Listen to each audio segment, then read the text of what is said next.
Hello there, my friend. Welcome back to the Lucky Titan podcast. Today, we're going to be talking about how to sell your high-ticket products and services through digital events. Now, here's the fun part. A lot of you have been reaching out to me saying, Josh, I really want to know how to sell through events because I have a high-ticket agency or I've got some sort of coaching program or something that's high-ticket, and I'm having a hard time selling it. Now, if that's you and you're saying, oh my goodness, I need to deep dive into events, I've brought on a guest expert today who's going to help you get there. So today we brought on Michele Vilseck. She is the champion for digital events. Her company is doing some incredible things in this space. In fact, we have partnered with her ourselves to be able to launch our own digital events and a live event, which at the time of this recording will be tomorrow for us. We're doing a live event tomorrow, custom branded to the Pantheon. We're very, very excited about it. We're going to be leveraging that to sell a high ticket service. So I'm very excited for that event. And I hope for you, if you're the type of person who says, I want to have a digital event, you'll listen to this entire interview because Michele is here to help you reach your goals when it comes to digital events and close high ticket deals. Whether you hire her or not is inconsequential. She's providing some incredible, incredible value today. Now, remember, if you've loved this episode or any other episode, make sure that you subscribe and share this podcast with a friend. That'd be so, so helpful to us as you're listening to this show. That actually helps us to grow and scale. So please, please subscribe and share this episode with somebody you know it could benefit. Now, we're also going to take a pause here really quick to share a quick message from our sponsor. Now, have you ever recorded an interview or maybe you spoke on stage and it was recorded and it was such a killer piece of content and you've never actually published it anywhere, or maybe you published it one place and it didn't really hit? Guys, I want to introduce you to our sponsor, Repurpose House. This is a company that not only have Tony Robbins, Dean Graziosi, Ryan Dye, some of the top people on the internet have used these guys, but so have I. I've actually used this company as well to repurpose my content. And what they'll do is they'll take one solid piece of content, they'll turn it into a spider web of social media content, lots of mini clips, and they'll scale it and put it into all the sizes for all the social media platforms. And here's the kicker, they will actually publish it for you as well to social media. If you want a hands-off, show up, record, walk away solution, Repurpose House is the place you need to go. So I have a special link for you to be able to jump the line, to be able to not have to go through the entire process. You just meet directly with their team. It's repurposehouse.com/Titan. Make sure you go check that out. So one more time, the link is the repurposehouse.com/Titan. What is up, everybody? Josh Tapp here again, and welcome back to the Lucky Titan podcast. Very, very excited for this guest. I have to tell a bit of a story here because Michele, she and I met, I don't even remember who introduced us, Michele. Oh, it was Kyle. Kyle, most of you know Kyle, but Kyle was like, Josh, you got to meet this lady. And I said, okay, Kyle doesn't really say that very often to me because I try to really protect my schedule. But we had such an awesome conversation. At the end of it, I'm like, man, she's doing something so incredible in the marketing sector. You all need to hear it. So that's why we brought her on here. So Michele, this is Michele V or Vilseck. Right? She's not Gary V's daughter. We established that. Yeah, no. I'm just trying to make it easy for people. Thank you. Thank you for having me. Good to have you here, though. Regardless, Michele, it'll be fun to deep dive with you. Now, I'm going to kind of kick this off by explaining to everybody and giving you the 30,000 foot view of Michele actually leverages events, digital events, to sell high ticket services, high ticket products and services. And you know, for me, I've done tons of events. I've spoken on stage hundreds and hundreds of times. I'm probably close to 1,000 times at this point. I've done it all. And I can honestly tell you that speaking in front of groups, no matter how big or small, is the fastest way to generate sales. So you've got such a cool system. I want to know, A, how you got there to like where you realized, holy crap, I'm onto something. That's like my first big question for you is when you're like, okay, epiphany moment, this is it. This is the offer I want to give. So what was that for you? Oh, okay. I thought you had a second answer. Nope, carry on. So yeah, actually, I'm going to be totally honest and say I stole this from my coaches who are running this model. That's the best way to find stuff. But as far as I was sitting in I remember, you know, everybody's got a coach, right? So I had a coach who was amazing. And we had this big epiphany moment for me. And then I was like, I would love to do workshops and events. And she's like, yeah, why don't you go do that? And I thought, oh, but I have to be like Tony Robbins. I have to be like Russell Brunson. I'm going to have this huge stadium with all these people in order to make an impact. I don't know where I was going, but I'm like, that's going to be someday. That's going to be later. And then like a week later, I get this email in my inbox that said something about virtual events. And so I was like, well, that's cool. I'll just go, have you ever been, you're like, I guess I'll just go see what it's about. And it was so good. It was like a Netflix series. I couldn't stop watching. And that's how good this event was. And I was like, yes. And so in the event, they were talking about how you can, as a coach, you can do a virtual event right now. So you don't have to put all of this investment into it. It's something that's available to you right now. And it was amazing. I loved what they did. And I'm like, yes. And I just went all in. I started doing that and doing it for my own coaching business. And then I loved it so much, I wanted to start doing it for everybody else too. Well, you almost were like, well, I got it from my coach, which is actually like the coolest thing I've heard in a long time because everybody's like, well, I invented this crazy, amazing model. And you're like, no, I just took one that worked and made it better. Like, that's awesome. I love that. They had it all figured out. And I was like, hey, there's not very many people doing that. I'll go do that thing. Yeah, no joke. And what's so interesting about the way that you came to this, and I'm just going to marketing nerd out here, or maybe it's business model nerd out with you for a second, but that's such a fun way to launch a business, is to all of a sudden find like, well, there's a gap in the market here. I already have the skills to fill that need. Why don't I just do it? That's a cool moment, instead of saying, there's not a board game out there, where it shocks you every time you pull out a Jenga piece, right? Not there's anything wrong with this, by the way. I have a buddy who did that as a business. It's actually doing really well. But like, you're not just like pulling something out of your butt and saying, okay, I'm going to be an inventor. You said, hey, it's a model. It works. Here's a gap in an industry. I'm going to fill it. I'm curious for you, Michele, like, how did you find that there was the gap in the industry for you? Like, where you realized, well, there's a need for this. Well, my coaches do this on the side where they do event. They coach people to do events, but then they also do event consulting, and they just have way more people coming to them than they can even handle. And so they're like, there's so many people out there, it's ready. And also, just whenever I talk to people offhand, tell them what I'm doing, I just heard myself in them like, oh, that's so hard, or, oh, that's going to take so much time. Or like I said, whenever I thought, oh yeah, I can do this, it's going to be awesome. Every time you say that, you're like, it's not going to take too much work. And then you start building the funnel and the workflow and this other thing. And then what do I say? And then all these questions that come up, and we just moved to a new system, and it took us like 4 weeks to get everything moved over for just one funnel. And I was like, yeah, you just forget how much all the little techie stuff just messes you up. So it's that piece, just like wanting to give people that piece and have it totally done for you, because that's who doesn't like done for you. And then the other piece is that there's just a lot of misconceptions around virtual events, and how the virtual event space is not as, there's just a misconception that it's not as profitable as in person, or it doesn't work, or people don't show up, or they're tired of it, or things like that.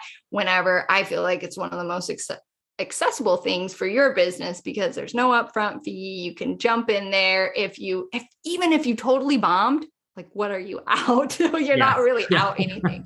So it's a great place to get your feet wet and get all of your pieces of your event figured out. So then if you did want to go in person, you can go launch it in person.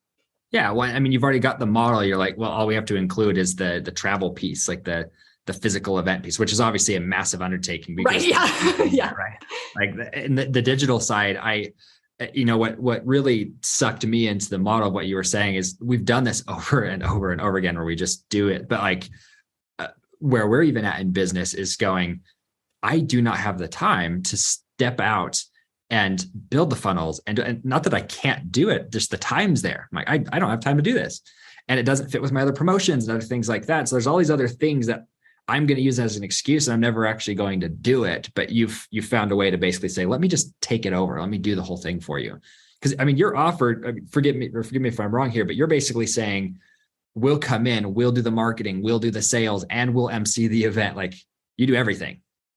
Yes. Yeah. I like to explain it to people kind of like a podcast interview, honestly, is like, you give us your bio and we offer what you're doing. We'll optimize everything. We'll tell you what to say, and so whenever you come to the event, we've kind of prepped you ahead of time a little bit, but it's more like this podcast interview where I've got all the pieces. I know how they fit. You just come on, and then I prompt you with some questions and things, and you've got some things ahead of time that you've prepared, and you probably told these same stories over 1 million times over anyway. And then, lead you through the process. So yeah, it's as hands-off as we can possibly make it. That's amazing. Oh, I love it. So when it comes to launching an event like this, right? You've done multiple of these at this point, correct? Like you've done multiple events at this point. So yes. What have you found to be kind of the type of event, like the structure of event that works best to sell high ticket? Because I mean, there are summits, there's webinars, there's digital, what do they call them? It's like a mastermind almost, but they bring in a panel. Yeah, it's like a panel discussion, right? They've got all these different ways to do it. Like, what have you found to work best? Is it a mix of all of them, or what works? Yeah, there's a couple different things that will work, but the basic pieces of what works to sell a high ticket offer is they found that, I mean, you've probably heard this before, that your clients need to have contact with you from 4 to 7 hours worth of contact with you and exposure to you so they can trust you, and then they're willing to buy your thing. So it needs to be something that's going to give them that kind of contact time with you. So at least a half-day event, 1-day event, 2-day event, where the challenges, those are obviously 5-day, but over the 5 days, you get that exposure. So that's thing number one. Thing number two is it has to be a transformational event. So a lot of people, kind of what you're saying, a lot of people go into it thinking this is going to be a workshop. Like, I'm just going to go and I'm going to serve them. I'm going to give them tons of information, and then they're just going to want to buy at the end. Because if you go to an event and you don't really know what's going on in the background, you might think that's what they're doing and that's what they did to you, and that's why you want to buy their thing. But in reality, people don't want information. Because, I mean, have you ever been to an event where you've gone and then you go home and you're like, I don't even remember what. Oh yeah, most of it, right? You're like, oh, that was so hypey and fun, and I did nothing. Yeah, I did, and I don't do anything. I don't feel transformed. Or you went to the event and then you're like, oh, I already got everything that I need, so I don't need to buy their thing. Right. So a transformational, and I guess one other thing is people often say, oh, tell them what to say. Just don't tell them how to do it. Right. Or tell them what to do. Just don't tell them what to do. Don't tell them how to do it. I don't believe that in the slightest, but yes. Yeah. And so, why? Tell me why you don't believe that. Because I've got. My 2 cents on it is that, like, I've spent hundreds of thousands of dollars on programs, courses, things like that. And every single one of them gets you 99% of the way there so that they can sell you the next thing. And so they never actually solve the base problem. And you're like, why don't you just solve one problem first and then hand me off the next? Like, that's what we do, is we say, okay, let's fix this problem first. Once you've solved that problem, there's a whole plethora of other problems. Here's a bigger offer for you that will solve a lot of those bigger problems, right? And like, it works for us, and it works for all other successful people because they provide real value. So that's my 2 cents. What about you? Yeah. Yes. I love that. Yeah. So I was thinking about you the other day. Actually, I did a video about you because about your model, because it's like a lot of successful businesses have an ascension model, right? Where you have a smaller offer that solves a problem, and then they have a new problem and you sell them like a higher ticket thing. Yeah. And so if you think about your event as a mini ascension offer, then that's really the way to go. And so during the event, you help transform them. They come in as one type of person, and then you help them. So it's an identity shift that you're looking at. Like, who do they need to be by the end of this program to be ready for the next thing? Versus like, what do I tell them or not tell them? And then you get confused and you're all stuck in your head and you don't even know what to say. I don't know how many people I've worked with like that. So I'm going to give you a really bad example of what happened to me yesterday. Actually, my sales team put together, they wanted me to basically do a group sales call. I've never done one of these before. It's just the whole purpose was for me to sell. And I really had no preparation. I showed up to this call and there's like 6 people in the room, and it was like fun. I got them all excited, but I didn't even know what to do with them at the end of it. It was like, okay, now go back and talk to your salesperson. It was just like so uncomfortable. And by the end of it, I was like, what a waste of an hour for everybody. Like I'm like, yeah, they got lots of good value, but I'm like, I didn't give them anything really like tangible that they could walk away with.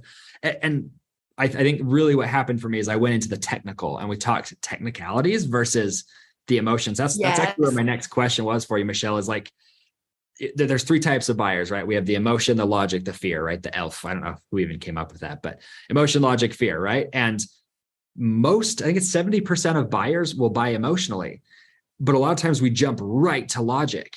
Yes. And so what you're talking about, maybe I'm wrong on this, but like the transformation is more about tapping into the emotional sale. Is that? Yeah, absolutely. So what we do ahead of time is, and here's your tactic right here. Right? What you got to do with it. She thought of it. Tactic. It's coming. What you want to do whenever you're creating an event is sit down and think about what are all the characteristics of my ideal buyer, right? So do they, maybe they're hardworking, maybe they value coaching, maybe, they've got some money. So there's some money issues that they use that maybe other people have, but they don't have, and so you're coming up with a list of who is my ideal buyer? What do they value? And then you can create the event around that. And I mean, it's kind of sounding manipulative, but whenever I say it, sometimes I'm like, don't think it's manipulative, because really marketing is creepy. We all know. It's like you're helping them create these identity, you're having these ahas or breakthroughs throughout the process that are changing their identity and opening them up to the possibility of what you have to offer. So it's, I'm trying to think of a good example. And then you do it through stories. So one example I like to give is, you want to sell them a high ticket offer at the end of this thing, because that's best for everybody. And so, but a lot of people are like, ooh, high ticket offer. I don't know. That doesn't feel right because it's too expensive. And, people have all these things. So I like to tell the Kirby vacuum. It's my Kirby vacuum story, but out of college, just whenever I went to college, I bought a $20 vacuum. I don't know if this happened to you when you went to college and you're like, I'm broke. I need to buy broke junk that's going to break. Exactly. Yeah. That's right. And so I bought a $20 vacuum, and like a year later, we bought like 4 vacuums because they all broke within a month or two because they're so cheap. Right. Absolutely. Yeah. So really quickly, I learned the value of a good investing in something. And then I got to thinking about the Kirby vacuum. And I don't know, for anybody who's not familiar, these are like the super high end $2,000 vacuum. Right. And you don't just go pick one up at the store. Somebody, usually your neighbor's friend, is going around selling these things, and he comes to your house and he gives you this whole presentation and he shows you how the vacuum can like suck up a bowling ball and it can do all these things. It's so amazing. And so by the end of the presentation, you're totally sold on the vacuum and why you need this thing and how it's going to make your life so much better. And then at this point, I like to ask, who do you think values their vacuum more? The $20 vacuum buyer or the Kirby owner? And then who do you think uses their vacuum more? Who do you think's happier when they use their vacuum? Yeah. And who do you think is going to go tell all of their friends about their vacuum? Right. Yeah. Cool. That's because if you know anybody who owns a Kirby vacuum, they're like, I've got a Kirby vacuum. Yeah, no joke. Yeah, they're like, that and some Cutco knives. I've got it all. Yes, the Cutco knives, 100%, right? But you like it genuinely, the high ticket offer genuinely serves them better because they value it more, they're happier, they use it more often. So therefore they get better results, and it serves you better because they're telling all their clients, and you as the Kirby vacuum creator, you as a vacuum creator, you actually have the resources to make a decent vacuum and give them the support that they actually need in order to, service a vacuum. When you build a vacuum that's meant to last literally for a lifetime, which is crazy. I'm sure you probably know this, Michele, but they released this study of people who use Kirby vacuums versus everybody else. And the Kirby vacuum owners vacuum 4 times as much as the people who have any other vacuum, any other brand, like Dyson, like the top brands, right? 4 times as much. 4 times. And it's because the experience every time they go out there and like, oh, I love my Kirby. Oh, I love my Kirby. Right. And it's crazy. So I'm like, that in and of itself, you can totally quote me and steal that if you want. Yeah, I am. I'm like, it totally supports your theory. But what's so interesting about that though is that is directly trackable to agency services and other marketing services, because I can tell you right now, I get pitched 40 times a week on some sort of marketing service. And whenever they pitch me on a price lower than $5,000 a month, I know they're not good enough. And I'm like, I'm not going to buy it, because it's like, you're not good enough to provide the result because you don't have enough cash from me to provide a result. So I think you're right on track with this. So like when you're structuring these events and saying we're building it kind of around that offer, I love how you said like it's kind of creepy because you manipulate them, but like that is marketing 101 is like right. Yeah. If you're not a marketer and you're listening to this and you're going, what do they know about me? More than your mother. Let's just put it that way, right? Right. It's scary what Facebook knows about you, by the way. But that being said, I want you to kind of carry on with what you're saying. I feel like we kind of derailed for just a second there on my. Yeah. So to pull it back to events, basically, I know that my audience needs to understand that I know that my ideal buyer is a person who sells high ticket offers. Right. And so I am going to structure that story along with some other stories to help them build the confidence that they are they have high ticket offers. Right. And we can even go it a step further to have them own it as part of their identity, right? That's really, really get people in the events too. Is like, are you the cheap vacuum seller or you are a Kirby vacuum seller? Like, right? Is that your brand? And kind of like, oh, well, I'm a Kirby vacuum maker, right? I'm not some cheap vacuum maker, right? And then you have them saying it, right? That they're like, I'm high ticket. And so they take on these aspects of their identity. And by the end of the event, my ideal buyer, they sell high ticket offers, they value events, they value leverage, there's certain things that they value. And if you instill those values, it's like using the masses and the peer pressure. It's like, let's just go into the manipulation here. Right. But, then it's serving them the best though, because then by the end, they're ready to buy, the high ticket thing that's really going to accelerate their business and get them the results that they want. And if they haven't followed my journey and those aren't the values that they have or that they took on, then they're not going to buy my thing because they want to have a $20 vacuum and they're going to be like, and then they're going to leave. And that's fine. Yeah, exactly. and it's great. That's actually better because you're like, they would suck as a client anyway. So right. Yeah. They're gonna be like, why does my vacuum cost $2,000? I can't believe I'm making payments on this. And like, we're like me, I'm like, dude, if I didn't have to ever shop for vacuums ever again in my life, I'd drop $2,000. I hate it. Right? Yes, totally. And they feel so good. I mean, you just feel so good about your purchase too. Like I invested in myself, they're telling themselves all these things about their identity when they buy a Kirby vacuum. Yeah. I invest in myself. I'm, this is a long-term, I can give this to my kids, like that. Yeah. Something they can brag about. Right? Yeah, absolutely. It's brilliant. And we're coming up to the end of the time here. So I want to just step back in the process. And you talked about that tactic. And I thought that was so brilliant. So you're saying basically look at your ideal client. And can I just throw one extra piece in here just to help support this is when you're looking at your ideal client, everybody's always like, they're looking at either way too high in the sky for them, or they're looking at like their existing clients. Most of the time your existing clients, you don't like working with, right? Most of you are probably nodding your heads as you're listening to this. So I would pick that person that you're like, this would be the funnest person to work with. Like, I would enjoy every single day. I would brag about this client. And then you said, write down, what were some of the things that you talked about? Like write down and can you like reiterate your tactic for us? Yeah. Yes. Another way to think about it, and this also comes from Frank Kern, by the way, this tactic is to frame it as like, if I had to deliver my offer and they only paid if they got a result, right? What kind of client would I want to have? What characteristics would the client have if they only paid me after I got them the result? Oh, that's good. Right. So, I think to your point, our current clients, we've kind of downsold ourselves on them. I don't know what the word is there, but we've kind of settled.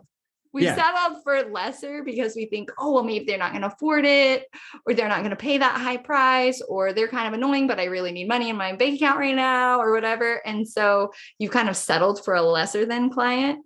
Whereas if you had to think about it that way of you have to get this client results or they don't pay you, then you would rethink who you actually let in your space.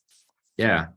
I love that. And then basically what they would do is build an event, or honestly, I would say build your offer, build everything around. Yeah, build everything, your content, everything. Yes. Yeah. But we're like, list out who's, they're hard worker, they're quick decision maker. They actually show up on time, or even all the little things. And then throughout the event, you're building out, of course, stories to support that and call out your people, call out and call up the people that you want to work with. Yeah. Oh, brilliant. So guys, make sure you go out and do that today. I mean, sit down. It's something it astonishes me how often entrepreneurs don't stop and think about what they're doing. And I'm by they, I mean me. I even do that same thing. I'm constantly, like, the last year of my life has been slowing down and saying, I need an hour a day to just think about what I'm doing and saying, is this the correct path? If it is, validate it, move forward, right? If it's not, what do I need to change, right? And analyzing it instead of just charging forward on it. I love your tip, because that's something you could apply. Take 30 minutes a day, sit down, write out that list, and then say, how would I help people, this type of person, get the result that they're looking for in an event? So it's transformational. And Michele, I love that tactic, because it also took you to the mid-interview and you're like, I got it. And that was awesome. So for those of you who've been listening to this are saying, oh my gosh, Michele's incredible, which if you haven't, I don't know if you should be listening to the show anymore. That's okay. We pushed you out. Yeah. Yeah. You're out of here anyways. So Michele has a really awesome free gift for you guys. It's over at signaturestages.com/gift. Is that correct, Michele? Yes, that's right. Okay. Making sure I didn't mess it up. But so it's signaturestages.com/gift. And do you mind telling us what they'll get when they're over there? Yeah, definitely. It is a guide, a free guide and training on how to build out your signature virtual event in 30 days or less. So what are the steps that you take to create this transformational offer that's going to make you millions of dollars while you're at it? Yeah. And I'm going to throw a dollar value at people just so they have an understanding of this. Yeah. Go through this program. It's a free gift. First off, go just try it. Even if you get 10 people in a room and follow this process, if you don't close 2 people, I would be blown away.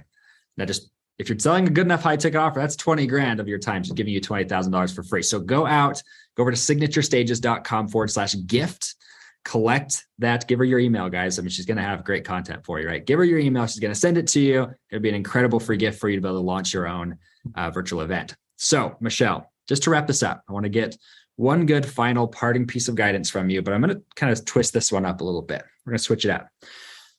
If you were to have launched an event 4 years ago, like if you'd go back to yourself 4 years ago and say, hey, let's launch an event, what product would you build and why?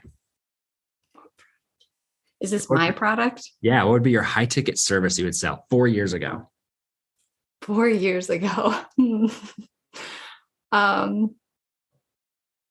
Okay, well, I'm giving you another tactic, but it would be a high ticket offer, and it would include an experience, a done for you thing, and some coaching. I love it. Yeah. And it would be at least $10,000. At least. Yes. It's like, it'd be $400,000. No big deal. Yeah. Why not? I mean, it's just your imagination. Yeah. Your offer now basically is that. So I'm just kidding, guys. It's not 400 grand. She's awesome. So anyways, Michele, thank you so much for coming on. That was such a fun interview. I appreciate you for bringing your energy and your wisdom here to us today. I will catch you on the flip side. Awesome. Thanks so much.